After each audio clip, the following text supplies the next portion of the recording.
जय हिंद दोस्तों, स्वागत है आप लोगों का आपके अपने चैनल टारगेट एजुकेशन में। दोस्तों, आज मैं आप लोगों के लिए ज्योग्राफी का महत्वपूर्ण ऑब्जेक्टिव प्रश्न को लेकर आया हूं, जो कि क्लास 10th मैट्रिक बोर्ड परीक्षा के लिए काफ़ी इम्पोर्टेंट होगा।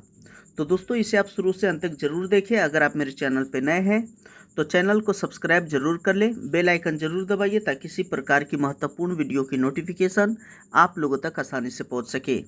तो दोस्तों, आइए शुरू करते हैं आज का ये पहला प्रश्न। पहला प्रश्न है कि निम्नलिखित में से कौन उद्योगों की स्थिति के निर्धारण में महत्वपूर्ण नहीं है। जी हाँ, कौन सा ऐसा है कि जो उद्योगों की स्थिति के निर्धारण में महत्वपूर्ण नहीं है। जी हाँ, ऑप्शन कहता है ए कि बाजार, बी है जनसंख्या, सी जलवायु और डी पूंजी। तो इसमें से जो उद्योग की स्थिति निर्धारण में जो महत्वपूर्ण नहीं है वह है ऑप्शन सी, यानी कि जलवायु। जी हाँ, जलवायु जो है कोई खास महत्वपूर्ण नहीं है, क्योंकि बाजार होना जरूरी है, जनसंख्या भी होना जरूरी है और पूंजी की भी आवश्यकता पड़ती है। तो यहाँ पर कौन नहीं है महत्वपूर्ण, तो इसका सही आंसर ऑप्शन सी। नेक्स्ट है सेकेंड नंबर का या सेकेंड प्रश्न है कि निम्नलिखित में से कौन उद्योग खनिज पर आधारित है। जी हाँ, कौन सा उद्योग है जो खनिज पर आधारित है। तो ऑप्शन कहता है सूती वस्त्र उद्योग, चीनी उद्योग, लौह इस्पात उद्योग या जूट उद्योग। तो दोस्तों, इसका सही आंसर होगा ऑप्शन सी, लौह इस्पात उद्योग। जी हाँ, लौह इस्पात उद्योग जो है वो खनिज पर आधारित है।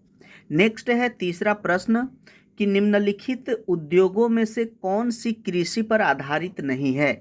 दोस्तों, यह प्रश्न जो है 2019 और 2021 में भी पूछा गया था कि निम्नलिखित में से कौन सा उद्योग कृषि पर आधारित नहीं है। ऑप्शन है सूती वस्त्र, सीमेंट, चीनी या जूट वस्त्र। तो दोस्तों, इसका सही आंसर हो जाएगा ऑप्शन बी। जी हाँ, सीमेंट जो है वह कृषि पर आधारित नहीं है। बाकी जो सूती वस्त्र उद्योग ये कृषि पर आधारित है। चीनी उद्योग जो ईख गन्ना से बनता है वह भी कृषि पर आधारित है। जूट वस्त्र उद्योग ये भी कृषि पर आधारित है, इसलिए सही आंसर ऑप्शन बी। नेक्स्ट है 4 नंबर का कि निम्नलिखित में से कौन छोटे पैमाने का उद्योग है। जी हाँ, छोटे पैमाने का उद्योग कौन सा है। यह 2018 और 2021 में पूछा गया था कि छोटे पैमाने का उद्योग कौन सा है। ऑप्शन है चीनी उद्योग, कागज उद्योग, खिलौना उद्योग और विद्युत उपकरण उद्योग। तो इसका सही आंसर होगा ऑप्शन सी, खिलौना उद्योग। जी हाँ दोस्तों, खिलौना उद्योग जो है यह छोटे पैमाने का उद्योग है। नेक्स्ट है 5 नंबर का प्रश्न कि निम्नलिखित में से कौन उद्योग सार्वजनिक क्षेत्र के अंतर्गत आता है। जी हाँ, यह 2020 का प्रश्न है। ये 2020 में पूछा गया था कि कौन सा उद्योग सार्वजनिक क्षेत्र के अंतर्गत आता है। तो इसका सही आंसर है ऑप्शन सी, बोकारो लौह इस्पात उद्योग। नेक्स्ट है 6 नंबर का प्रश्न। दोस्तों, इसमें जितने भी प्रश्न हैं काफ़ी इंपॉर्टेंट है, इसे आप शुरू से अंत तक जरूर देखें और आप भी ऑप्शन का गेस करते चले और लास्ट में हमें कमेंट करके बताइएगा कि आपने कितने आंसर को सही किया। नेक्स्ट है 6 नंबर का कि निम्न में से कौन निजी क्षेत्र की कंपनी नहीं है। जी हाँ, कौन सी है जो निजी क्षेत्र की कंपनी नहीं है। तो इसका सही आंसर ऑप्शन सी, यानी कि सेल। सेल कंपनी जो है यह निजी कंपनी नहीं है, जबकि डाबर, बजाज ऑटो लिमिटेड और टिस्को ये कंपनी प्राइवेट है, यानी कि निजी है, जबकि सेल कंपनी सरकारी है। 7 नंबर का प्रश्न है कि भारत में पहली सूती मिल कहाँ स्थापित की गई। जी हाँ, भारत में पहली सूती मिल कहाँ स्थापित की गई। इसका सही आंसर है ऑप्शन बी, मुंबई में। नेक्स्ट है 8 नंबर का कि मुंबई में प्रथम सूती कपड़ा मिल किस वर्ष स्थापित की गई थी। जी हाँ दोस्तों, किस वर्ष स्थापित की गई। सही आंसर है ऑप्शन सी, 1854 ईस्वी में। नेक्स्ट है 9 नंबर का प्रश्न कि पहली आधुनिक सूती मिल मुंबई में स्थापित की गई थी, क्यों। जी हाँ, पहली आधुनिक सूती मिल मुंबई में स्थापित की गई थी, तो क्यों स्थापित की गई थी। तो इसका सही आंसर हो जाएगा ऑप्शन डी। जी हाँ, मुंबई एक पतन है, यह कपास उत्पादन क्षेत्र के निकट स्थित है। मुंबई में पूंजी उपलब्ध थी। तो ये सभी कारणों से मुंबई में पहली आधुनिक सूती मिल की स्थापना की गई, इसलिए इसका सही आंसर है ऑप्शन डी। नेक्स्ट है 10 नंबर का प्रश्न, इनमें कौन सूती वस्त्र उत्पादन में अग्रणी है? जी हाँ, सूती वस्त्र उत्पादन में अग्रणी कौन है, सबसे आगे कौन है? ऑप्शन है कानपुर, मुंबई, चेन्नई, नागपुर। तो इसका सही आंसर हो जाएगा ऑप्शन बी, मुंबई। जी हाँ, मुंबई जो है सूती वस्त्र उद्योग में सबसे अग्रणी है। नेक्स्ट है 11 नंबर का कि सूती वस्त्र की राजधानी किसे कहा जाता है? जी हाँ दोस्तों, सूती वस्त्र की राजधानी किसे कहा जाता है? इसका सही आंसर है ऑप्शन बी, मुंबई, क्योंकि मुंबई में जो है सबसे ज़्यादा सूती वस्त्र का उत्पादन होता है, इसलिए सूती वस्त्रों की राजधानी मुंबई को कहा जाता है। नेक्स्ट है 12 नंबर का प्रश्न। 12 में कहता है कि उत्तर भारत का मैनचेस्टर किस शहर को कहा जाता है? जी हाँ, उत्तर भारत का मैनचेस्टर किस शहर को कहा जाता है? तो इसका सही आंसर है ऑप्शन सी, कानपुर को। नेक्स्ट है 13 नंबर का प्रश्न कि भारत का प्रथम वस्त्र पार्क कहाँ स्थापित किया गया? जी हाँ, वस्त्र पार्क कहाँ स्थापित किया गया?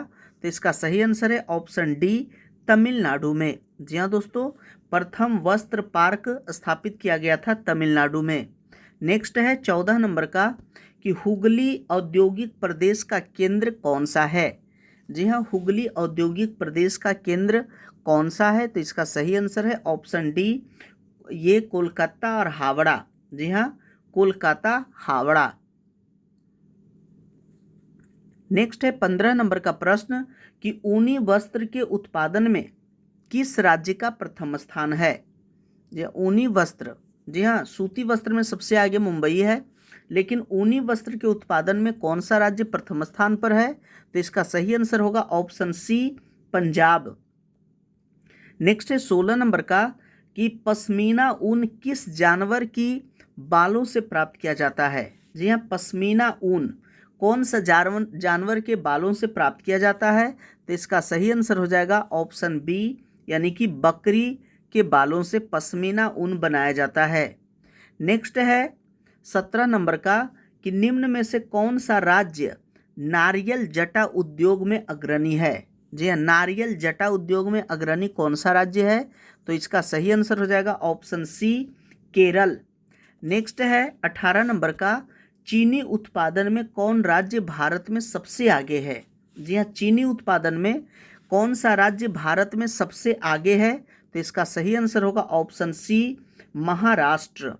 नेक्स्ट है 19 नंबर का कि निम्नलिखित में से कौन सा चीनी का दूसरा सबसे बड़ा उत्पादक है? जी हाँ, दूसरा सबसे बड़ा उत्पादक राज्य कौन सा है? तो इसका सही आंसर हो जाएगा option C, Uttar Pradesh. Next है 20 नंबर का कि भारत का कौन सा राज्य शक्कर का कटोरा कहलाता है? जी हाँ, भारत का कौन सा राज्य शक्कर का कटोरा कहलाता है? तो इसका सही आंसर है option B, Uttar Pradesh. Next है 21 नंबर का कि इनमें से कौन उपभोक्ता उद्योग है? जी हाँ, यह प्रश्न 2018 और 2021 में पूछा गया था कि इनमें से कौन सा उद्योग उपभोक्ता उद्योग है? तो इसका सही आंसर हो जाएगा ऑप्शन सी, चीनी उद्योग। नेक्स्ट है 22 नंबर का प्रश्न कि आधुनिक औद्योगिक विकास की कुंजी किस उद्योग को माना जाता है? जी हाँ, आधुनिक औद्योगिक विकास की कुंजी किस उद्योग को माना जाता है? तो इसका सही आंसर है ऑप्शन बी, लौह इस्पात उद्योग को। नेक्स्ट है 23 नंबर का कि भारत में सबसे पहले स्थापित लौह इस्पात कंपनी निम्नलिखित में से कौन है? जी हाँ दोस्तों, भारत में जो सबसे पहले स्थापित किया गया था लौह इस्पात कंपनी, वह कंपनी कौन सी है? तो इसका सही आंसर है ऑप्शन बी, टाटा लौह इस्पात कंपनी, जो कि 1907 में स्थापित किया गया था जमशेदपुर में। जी हाँ, जमशेदपुर में स्थापित किया गया था जमशेद जी टाटा के द्वारा टाटा लौह इस्पात कंपनी 1907 ईस्वी में। नेक्स्ट है 24 नंबर का कि जमशेदपुर, दुर्गापुर, भिलाई और सलेम किस उद्योग के केंद्र हैं? जी हाँ, जमशेदपुर, दुर्गापुर, भिलाई और सलेम किस उद्योग के केंद्र है?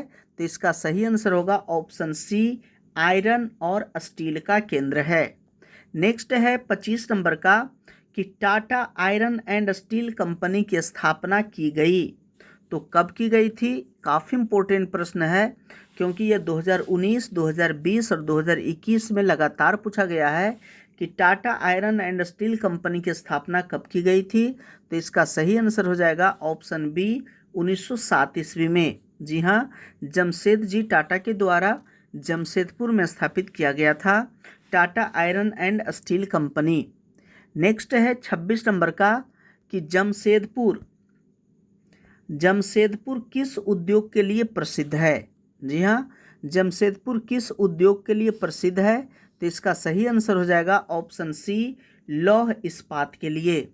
नेक्स्ट है 27 नंबर का, Tata iron and steel company को जल की आपूर्ति किस नदी से की जाती है? तो दोस्तों इसका सही आंसर हो जाएगा ऑप्शन बी, स्वर्ण रेखा नदी से, क्योंकि ये जो Tata iron and steel company की जो स्थापना की गई थी 1907 ईस्वी में, यह स्वर्ण रेखा नदी के किनारे की गई थी और इसे जो है स्वर्ण रेखा नदी से ही जल की प्राप्ति, जल की आपूर्ति होती है। नेक्स्ट है 28 नंबर का कि विश्वेश्वरैया लोहा और इस्पात उद्योग किस स्थान पर अवस्थित है? जी हाँ, विश्वेश्वरैया लोहा और इस्पात उद्योग किस स्थान पर अवस्थित है? तो दोस्तों इसका सही आंसर हो जाएगा ऑप्शन ए, भद्रावती में। जी हाँ, जो कि कर्नाटक में है। दोस्तों अगर आप मेरे चैनल पे नए हैं तो चैनल को सब्सक्राइब जरूर कर ले, क्योंकि इस पे काफ़ी इम्पोर्टेंट प्रश्नों का सेट दिया जाएगा जो कि मैट्रिक एग्जाम के लिए काफ़ी महत्वपूर्ण होगा। तो 29 नंबर का प्रश्न है कि तृतीय पंचवर्षीय योजना में किस स्थान पर लौह इस्पात उद्योग की स्थापना की गई थी? तो इसका सही आंसर ऑप्शन सी, बोकारो में। नेक्स्ट है 30 नंबर का कि बोकारो लौह इस्पात संयंत्र की स्थापना किस देश की सहायता से की गई थी? यह 2021 में पूछा गया प्रश्न है कि बोकारो लौह इस्पात संयंत्र की स्थापना किस देश की सहायता से की गई थी? तो इसका सही आंसर है ऑप्शन सी, रूस की सहायता से की गई थी। नेक्स्ट है 31 नंबर का कि दुर्गा स्टील प्लांट किस राज्य में स्थित है? जी हाँ, दुर्गापुर स्टील प्लांट किस राज्य में स्थित है? तो इसका सही आंसर है ऑप्शन सी, पश्चिम बंगाल में। नेक्स्ट है 32 नंबर का कि राउरकेला लौह इस्पात उद्योग ये कहाँ है? जी हाँ, राउरकेला लौह इस्पात उद्योग कहाँ है? यह 2020 और 2021 में पूछा गया था। तो दोस्तों इसका सही आंसर हो जाएगा ऑप्शन ए, ओडिशा में। जी हाँ, राउरकेला लौह इस्पात उद्योग ओडिशा में स्थित है। नेक्स्ट है 33 नंबर का, इसमें कौन इस्पात केंद्र समुद्र के निकट है? जी हाँ, कौन सा इस्पात केंद्र समुद्र के निकट है? ऑप्शन है विजयनगर, बोकारो, भिलाई और भद्रावती। तो इसका सही आंसर होगा ऑप्शन डी, भद्रावती। नेक्स्ट है 34 नंबर का कि इनमें कौन इस्पात केंद्र समुद्र तट पर स्थित है? जी हाँ, समुद्र तट पर स्थित कौन सा है? ऑप्शन है टाटा, बोकारो, विशाखापट्टनम और दुर्गापुर। तो इसका सही आंसर होगा ऑप्शन सी, विशाखापट्टनम। जी हाँ, विशाखापट्टनम जो इस्पात केंद्र है ये समुद्र के तट पर स्थित है। नेक्स्ट है 35 नंबर का कि निम्न में कौन सी एजेंसी सार्वजनिक क्षेत्र में स्टील को बाजार में उपलब्ध कराती है? जी हाँ, सार्वजनिक एजेंसी कौन सा जो है वो सार्वजनिक क्षेत्र में स्टील को बाजार में उपलब्ध कराती है? तो इसका सही आंसर है ऑप्शन डी, सेल। जी हाँ, वह कंपनी का नाम है सेल। नेक्स्ट है 36 नंबर का कि steel authority of India limited, जिसको सेल कहा जाता है, जी हाँ SAIL, steel authority of India limited का गठन किस वर्ष किया गया था? तो इसका सही आंसर है ऑप्शन बी, 1973 ईस्वी में। नेक्स्ट है 37 नंबर का कि भारत का बर्मिंघम किस शहर को कहा जाता है? जी हाँ दोस्तों, भारत का बर्मिंघम किस शहर को कहा जाता है? इसका सही आंसर है ऑप्शन बी जमशेदपुर को। नेक्स्ट है 38 नंबर का प्रश्न, एल्युमिनियम बनाने में किस खनिज का उपयोग होता है? एल्युमिनियम बनाने में किस खनिज का उपयोग होता है? ऑप्शन है टीन, बॉक्साइट, मैग्नीज, लौह अयस्क। इसका सही आंसर होगा ऑप्शन बी बॉक्साइट। नेक्स्ट है 39 नंबर का कि बॉक्साइट का उपयोग किस उद्योग में होता है? जी हाँ दोस्तों, बॉक्साइट का उपयोग किस उद्योग में होता है? तो इसका सही आंसर है ऑप्शन बी एल्यूमिनियम में, क्योंकि बॉक्साइट जो है ये एल्यूमिनियम का अयस्क है। 40 नंबर का प्रश्न कि भारत में एल्युमिनियम उद्योग निम्न में से किस राज्य में अवस्थित नहीं है? जी हाँ, प्रश्न को ध्यान से पढ़िएगा एग्जाम में कि इसमें नहीं जो लिखा रहता है उस पर भी ध्यान देना होता है कि भारत में एल्युमिनियम उद्योग निम्न में से किस राज्य में अवस्थित नहीं है। तो इसका जो सही आंसर होगा ऑप्शन डी उत्तर प्रदेश में नहीं है, बाकी उड़ीसा, पश्चिम बंगाल और झारखंड ये तीनों राज्य में है, जबकि उत्तर प्रदेश में एल्युमिनियम उद्योग नहीं है। नेक्स्ट है 41 नंबर का कि नाल्को तथा बाल्को कंपनी का संबंध किससे है? जी हाँ, नाल्को तथा बाल्को कंपनी का संबंध किससे है? तो इसका सही आंसर होगा ऑप्शन सी एल्युमिनियम उद्योग से। नेक्स्ट है 42 नंबर का कि निम्नांकित में से किस राज्य में तांबा गलाने का पहला कारखाना स्थापित किया गया? जी हाँ, कौन सा राज्य में तांबा गलाने का पहला कारखाना स्थापित किया गया? इसका सही आंसर होगा ऑप्शन बी झारखंड में। नेक्स्ट है 43 नंबर का कि तांबा प्रगलन उद्योग निम्न में से किस स्थान पर अवस्थित है? तो दोस्तों इसका सही आंसर हो जाएगा ऑप्शन ए मऊ में। जी हाँ, तांबा प्रगलन उद्योग किस स्थान पर अवस्थित है? तो वह है मऊ में। नेक्स्ट है 44 नंबर का कि किस रसायन को रसायनों का राजा कहा जाता है? जी हाँ, रसायनों का राजा किस रसायन को कहा जाता है? तो इसका सही आंसर हो जाएगा ऑप्शन ए गंधकाम्ल को। जी हाँ, गंधकाम्ल को। नेक्स्ट है 45 नंबर का कि रसायन उद्योग की भागीदारी सकल घरेलू उत्पाद में कितना प्रतिशत है? जी हाँ दोस्तों, रसायन उद्योग की भागीदारी सकल घरेलू उत्पाद में कितना प्रतिशत है? तो इसका सही आंसर हो जाएगा ऑप्शन सी 3%। नेक्स्ट है 46 नंबर का कि भारत का पहला उर्वरक संयंत्र कहाँ लगाया गया? जी हाँ, उर्वरक संयंत्र सबसे पहले कहाँ लगाया गया?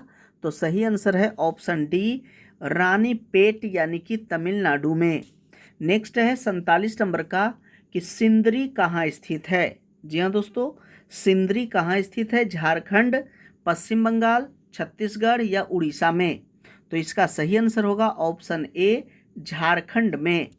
नेक्स्ट है 48 नंबर का कि सीमेंट उद्योग का प्रमुख कच्चा माल क्या है?